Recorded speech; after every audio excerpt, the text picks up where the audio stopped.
Back to my mini blog guys. তো আজকে তোমাদের সাথে শেয়ার করছি দীঘার second day.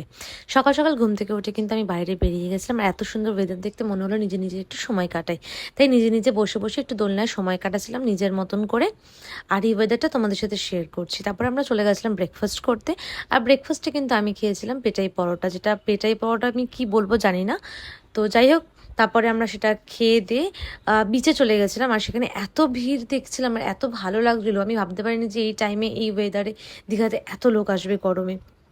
But trust me, প্রচুর লোক ছিল দীঘাতে, তোমরা আমাদের পিছনের ভিউ দেখে বুঝতেই পারছো।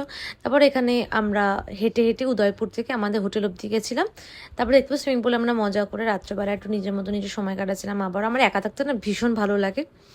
নিজের জন্য একটা ক্রিস্পি চিকেন অর্ডার করেছিলাম, ব্যাস পরের দিন যাওয়ার সময় হয়ে গেছিলো। আর আমরা ট্রেনে করে এই উপরের কামরাতে বসেছিলাম।